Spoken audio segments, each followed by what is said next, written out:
Don pictures Akash Bhaskaran தயாரிப்பில் சுதா கொங்குரா இயக்கத்தில் சிவகார்த்திகேயன், ரவி மோகன், அதர்வா, ஸ்ரீலீலா நடிக்கும் பராசக்தி ஜனவரி 10 முதல் திரையரங்குகளில். இப்போது புதிய அறிமுகம் ஆச்சி ஹோட்டல் சாம்பார் 50 கிராம் ரூபாய் 20 மட்டுமே. லட்சக்கணக்கான குடும்பங்கள், கோடிக்கணக்கான கனவுகள். தமிழ்நாடு அரசு ஒவ்வொரு குடும்பத்திடமும் கேட்கின்றது, உங்க கனவை சொல்லுங்க. இந்த பசங்க கிட்ட பொண்ணுகிட்ட நீ 2வது மனைவிக்கு பிறந்த பொண்ணு தானே அப்படின்றதும், அதில் இந்த பொண்ணுக்கு ரொம்ப அது ஒரு உண்மையிலேயே நாம் ஒரு அசிங்கமான பிறவிதான் போல இருக்கு அப்படின்ற மனநிலையில் கில்ட் அதிகமாகி குரூயலான சமுதாயமும் உண்டு. செகண்ட் ஒய்ஃப் தானே, இப்போ யாருக்கு வேணால் வருவாங்களா? அப்புறம் அடுத்தது செகண்ட் ஒய்ஃப் டாக்டர் தானே, இவங்க எப்படி இருப்பாங்க? இதெல்லாம் தான் அந்த பொண்ணோட பிரச்சனை. இப்படிலாம் கேட்டிருக்காங்க. இந்த காய்கறிக்காரன் இவங்களை பார்த்து ஒரு மாதிரி சிரிச்சுட்டு காய்கறி கொடுப்பான். அவன் எதுக்கு சிரிச்சான் என்ன அதெல்லாம் தெரியாது. ஆனால் இவங்களுக்கு அந்த ஃபர்ஸ்ட் ஒய்ஃபோட பொண்ணு வந்தால் அது நடக்காது. இந்த இறப்புக்கு அப்புறம் சொத்துன்னு வரும்போது நாங்கள் அதை விரும்பலை, ஆனாலுமே அது நீங்கள் செகண்டு, அதனால் உங்களுக்கு அதெல்லாம் வராது பார்த்துங்க அப்படின்லாம் சொல்கிறது இருக்குல்ல, இதுலேருந்து எப்படி வர்றது? அவங்களுக்கு அவங்க மாற மாட்டாங்க, நம்ம தான் மாறிக்கணும் அப்படின்ற ஒரு மனநிலையை உண்டாக்காத சார். சொன்னவங்களுக்கு பாதிப்பு இல்லை, ரிசீவ் பண்ணவங்களுக்கு பாதிப்பு. அப்போ யார் மாறணும்?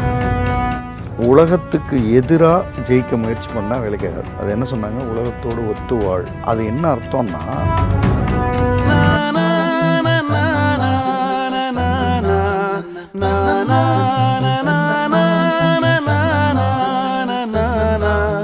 நக்கீர நேயர்களுக்கு வணக்கம். மனங்கள் வர்சஸ் மனிதர்கள் = கதைகள் அப்படின்றத தொடரில் கவுன்சிலர் திருமிகு ஜெய்சன் அவர்கள் அவர் கொடுத்த கவுன்சிலிங் பற்றியும் அவர் சந்தித்த அனுபவங்கள் பற்றியும் தொடர்ந்து நம்மள்கிட்ட பேசிட்டு வராங்க. இன்றைக்கும் இணைஞ்சிருக்காங்க, அவங்களை வரவேற்கலாம். வணக்கம் சார். சார், திருமண வாழ்க்கையில் அந்த உறவுகள் ஏதாவது பிரச்சனை வருது அப்படின்னா அது அல்டிமேட்டாக பசங்களை தான் பாதிக்கும். அந்த மாதிரி பார்க்கப்பட்ட சமயத்தில் இப்போது ஒரு கணவரோ மனைவியோ வேறொரு திருமணம் பண்ணுறாங்க. முதல் திருமணத்தில் இருந்த குழந்தைங்களும் வளர்ப்பாங்க, 2ஆம் திருமணம் பண்ணி அவங்க மூலிமா குழந்தைகளையும் ஒரே இடத்துல வளர்க்குறது உண்டு. அப்போது அந்த 2 வெவ்வேறு தாய்களுக்கு பிறந்த குழந்தைகளுக்குள்ள பிரச்சனை வரும்ல, அந்த பிரச்சனைகள் பற்றி நீங்கள் இது வரைக்கும் டீல் பண்ணியிருக்கீங்களா? என்னென்ன மாதிரி ரிசல்ட்ஸ் கொடுத்து? கடைசியாக ஒன்று அந்த மாதிரி வந்தப்போ, அதாவது அஃபிஷியல் 2 ஒய்ஃப், அஃபிஷியலாக 2 ஒய்ஃப், 2 ஒய்ஃப்க்கும் தெரியும் இவர் 2 பேரையும் கல்யாணம் பண்ணியிருக்காரு. ஸோ எதுவும் மறைவெல்லாம் இல்லை. இவங்களுக்கு 2 குழந்தை, அவங்களுக்கு 2 குழந்தை, ஒரு பொண்ணு ஒரு பையன், ஒரு பையன் ஒரு பொண்ணு. அந்த ஃபாதராக இருக்கிறவர் ஒரு கட்டத்தில் இறந்து போகிறார். அவர் இல்லை. இப்போது பிரச்சனை இப்போ தான் ஆரம்பிக்குது. சொத்து இதுவரை எல்லாம் அவங்க ஆமாம் அவங்களுக்கு அவங்கள தான் பிடிக்கும், 2வது ஒய்ஃபு அது இதுன்னு அப்படிலாம் பேசிகிட்டு இருந்ததுலேருந்து கொஞ்சம் நகர்ந்து சொத்து முதல் ஒய்ஃபுக்கும் குழந்தைங்களுக்கும் தான், வேறு யாரும் கிடையாது அப்படின்னு அவங்க சார்ந்த அட்வொகேட்ஸு அவங்க இவங்கன்னு அப்படி வருது. ஆச்சரியம் என்னென்னா இவங்க அதெல்லாம் விரும்பலை. செகண்ட் ஒய்ஃப் ஆமாம், அதெல்லாம் விரும்பலை. இவங்க இடையில இவங்க வேலையில் இருந்தாங்க, குழந்தைங்க நல்லா வந்துட்டாங்க, பெரிய ஆளாயிட்டாங்க. அதனால் இவங்களுக்கு நீ கொடுத்தா ஓகே, கொடுக்கலன்னா அதை பற்றி எங்களுக்கு கவலை இல்லை அப்படின்ற இடத்துல இவங்களும் இருக்காங்க. ஸோ அப்போ சொத்து பிரச்சனை இல்லை. ஆனால் இந்த விஷயம் நடக்கும்போது நீ 2வது மனைவி தானே அப்படின்னு பேசினதும், இந்த பசங்கக்கிட்ட பொண்ணு பையன் அவங்கள நீ 2வது மனைவிக்கு பிறந்த பொண்ணு தானே அப்படின்றதும், அதில் இந்த பொண்ணுக்கு ரொம்ப அது ஒரு, அதாவது அதுக்கு முன்னாடியும் அப்படி தெரியும். ஆனால் ஒரு பிரச்சனை வரும்போது எல்லாரும் முன்னாடியும் அந்த இன்சல்ட்டுன்னு ஒன்று நடக்குதுல்ல, அதை அவங்களால ஜீரணிக்க முடியல. அது இப்போ நான் ரொம்ப நாகரிகமான வார்த்தைகளில் சொல்கிறேன், வேறு சொல்லுவாங்கள்ல, இப்போ ஜென்ரல் பப்ளிக் எப்படி வேணால் சொல்லுவாங்க.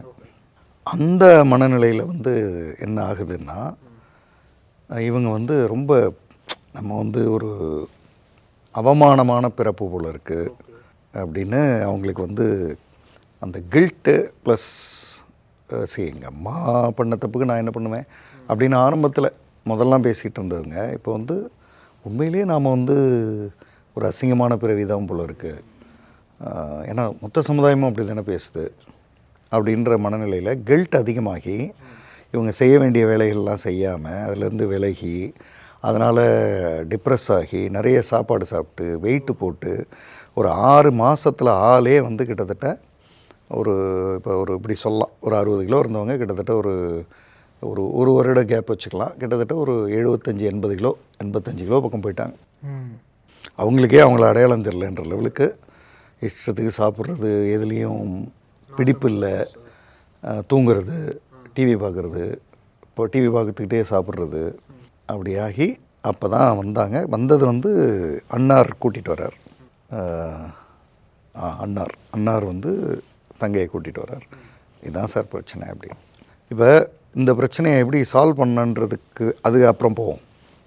பொதுவாக இந்த 2 தார உறவுகள்னு இருக்குல்ல, அது வந்து அது ரொம்ப நிறைய பிரச்சனைகளை ஏற்படுத்தக்கூடிய விஷயம்.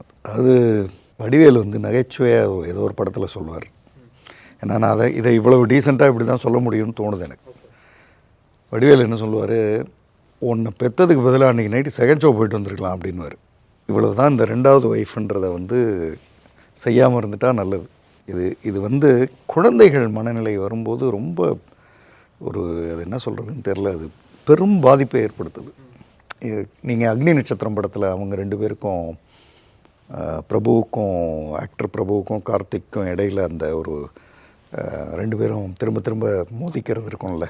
எங்கள் அப்பா பேர் வந்து அது என்ன அசோக் விஸ்வநாத், உங்கள் அப்பா பேர் என்ன அப்படின்னு கேட்குறப்போ அதை சொல்ல முடியாமல் ஏதோ அந்த மாதிரி வச்சுருப்பாங்க. இதில் இது வந்து இன்றைக்கி இல்லையான்னா, செகண்ட் ஒய்ஃப்ன்றது ஒரு காலத்தில் ஷாக்காக இருந்தது, இன்றைக்கெலாம் அது அப்படின்ற மாதிரி போயிடுச்சு. ஆனால் குழந்தைகள் அளவில் அது இன்னும் பாதிப்பை ஏற்படுத்துது. ஆனால் நீங்கள் சொல்லும்போதே 2வது ஒய்ஃப் பையன் அப்படி தான் சொல்லுவாங்க, ஒய்ஃப் பையன் இல்லை.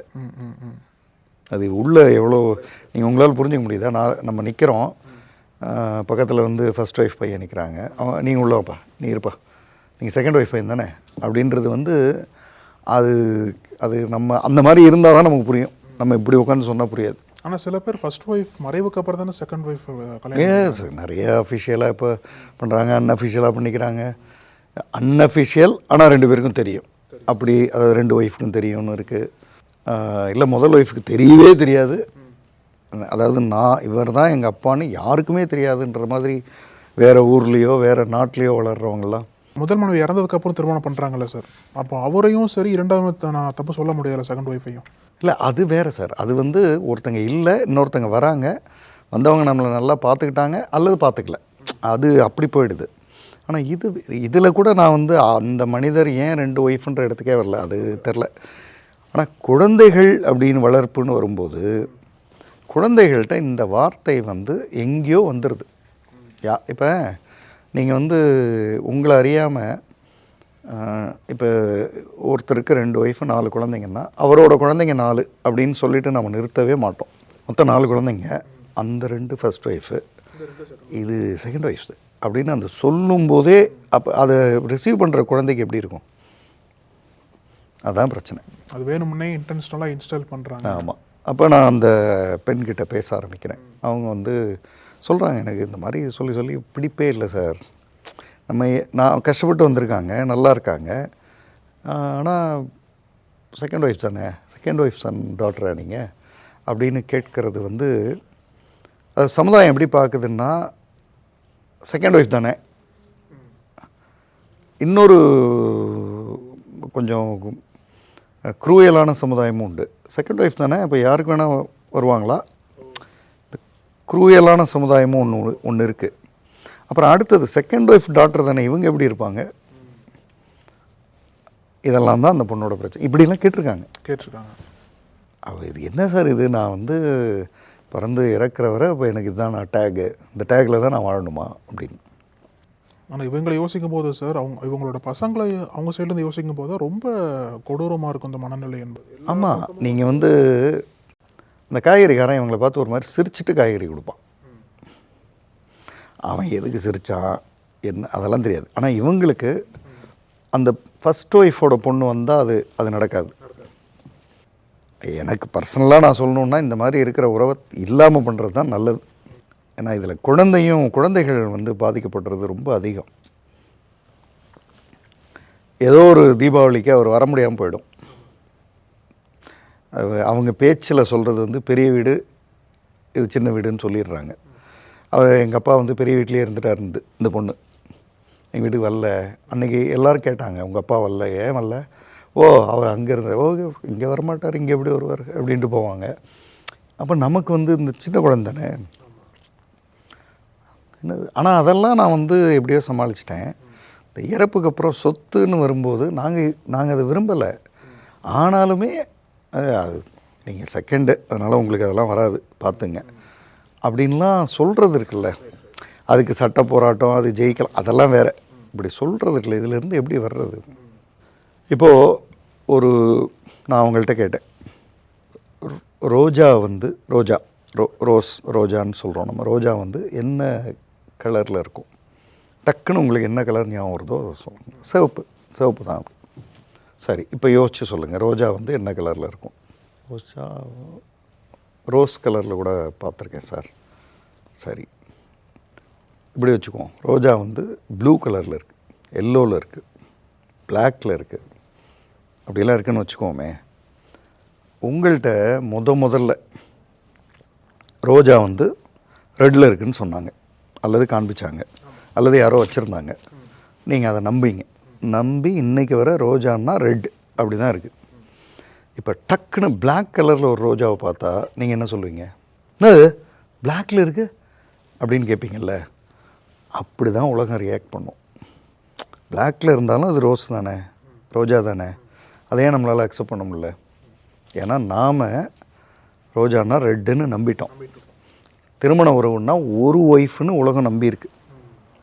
உலகம் நம்பியிருக்கோ இல்லையோ, உங்களை சுற்றி இருக்கிற மனிதர்கள் நம்பியிருக்காங்க. அப்போ அவங்க ஒவ்வொரு முறையும் அப்படி தான் ரியாக்ட் பண்ணுவாங்க.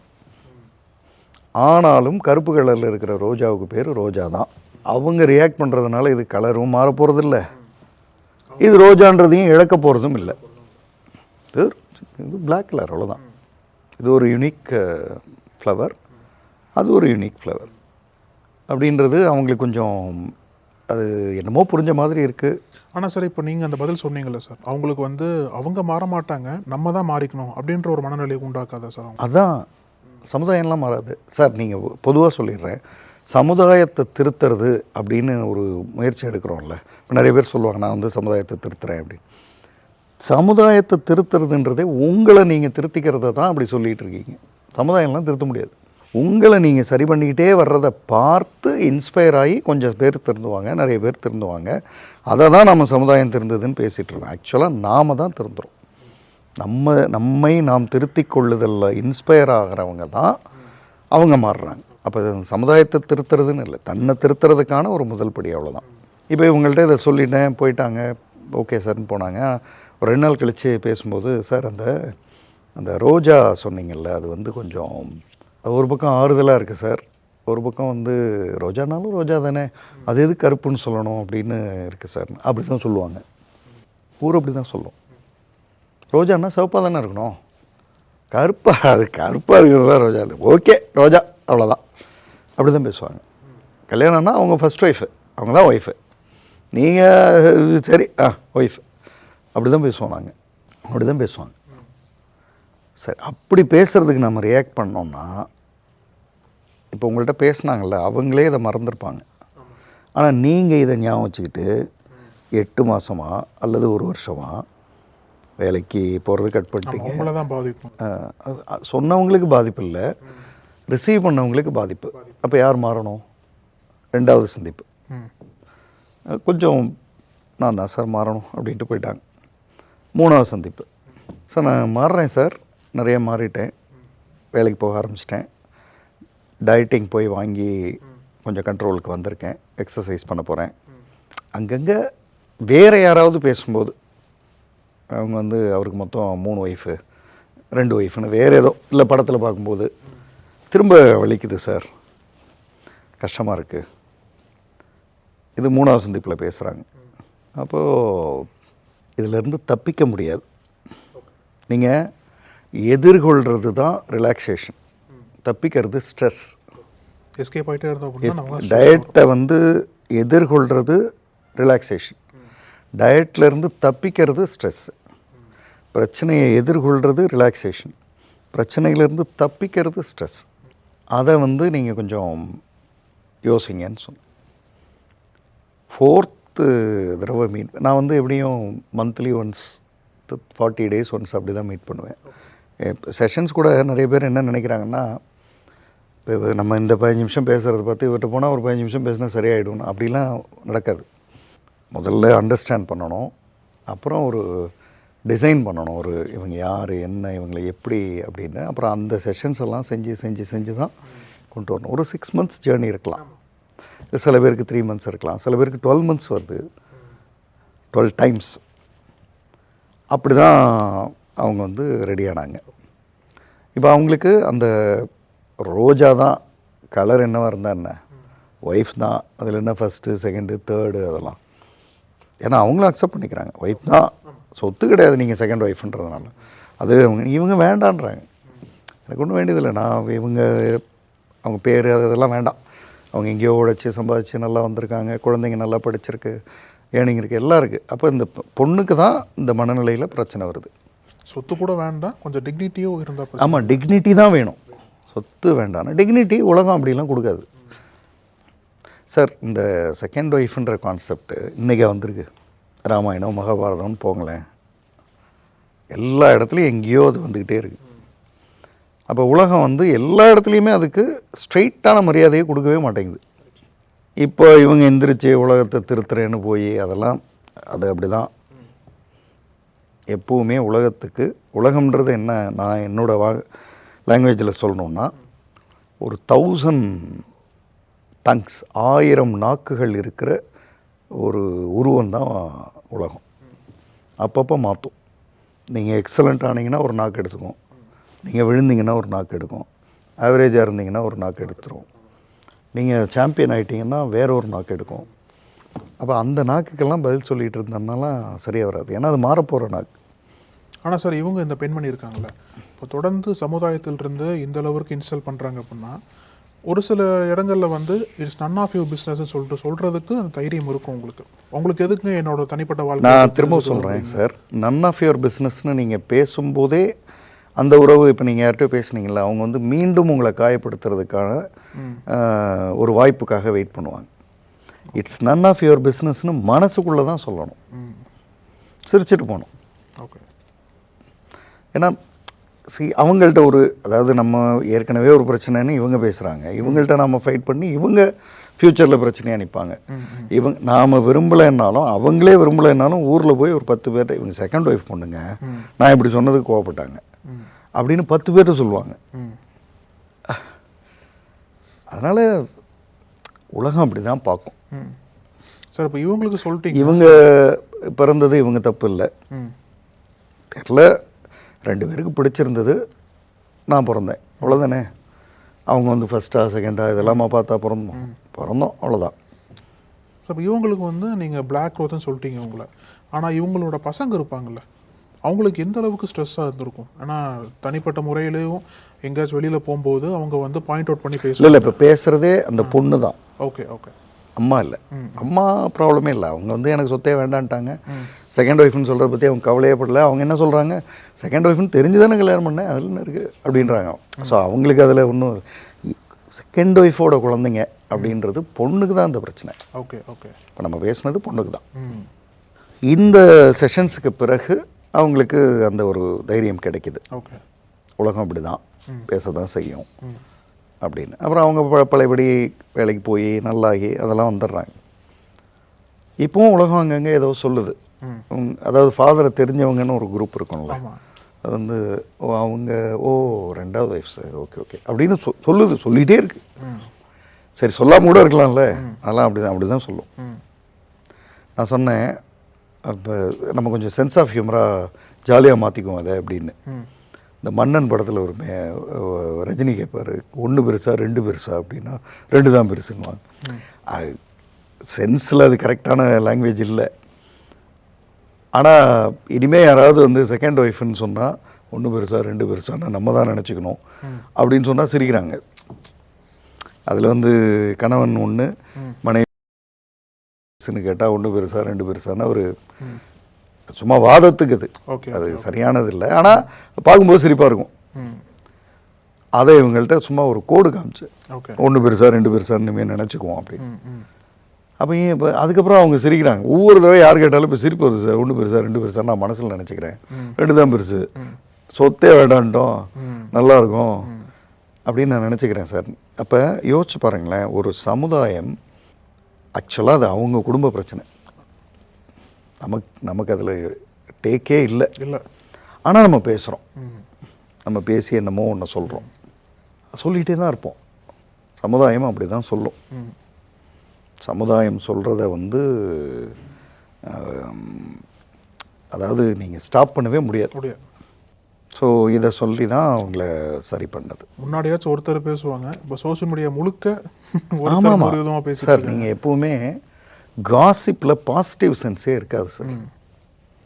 எங்கேயாவது பாசிட்டிவ் காசிப்பிங் இருக்கா? மோஸ்ட்லி நெகட்டிவ் தான்.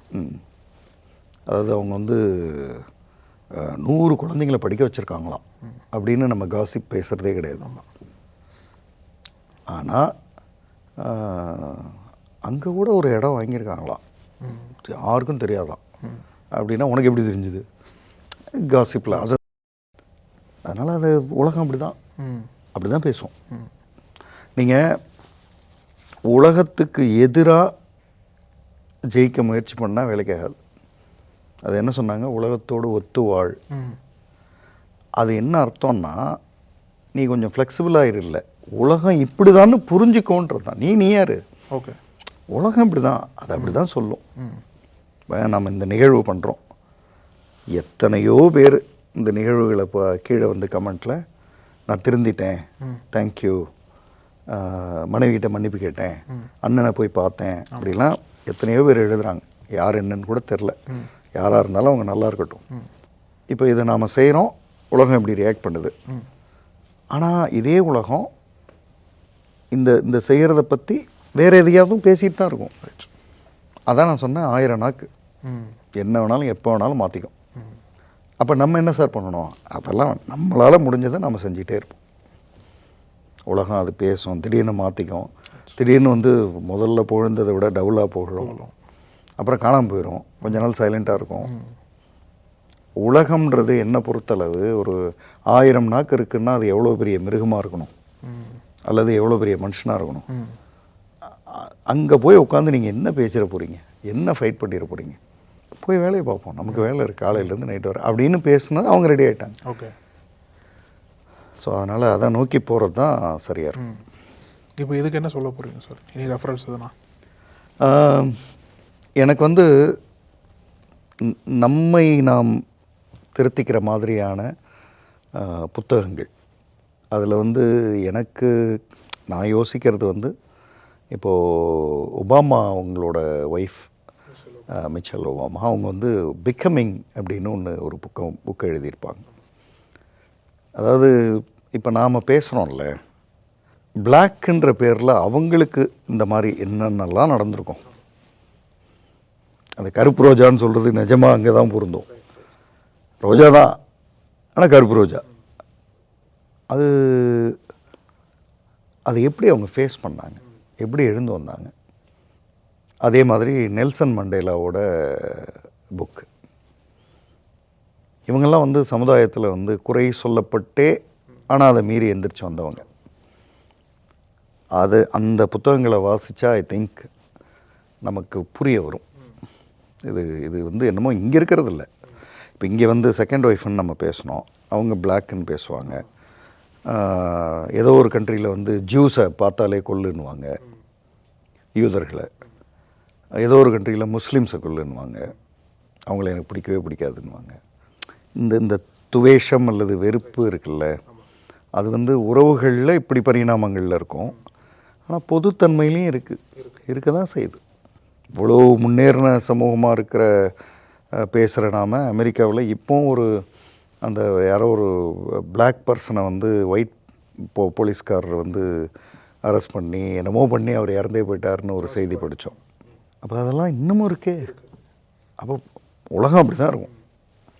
உலகம் வந்து உங்களுக்கு ஒரு யூனிவர்சிட்டியில் கூப்பிட்டு you are the best second ஒய்ஃப்னு சர்டிஃபிகேட்லாம் கொடுக்காது. அப்புறம் you are the best second wife's டாட்டர்னுலாம் சர்டிஃபிகேட்லாம் கொடுக்காது.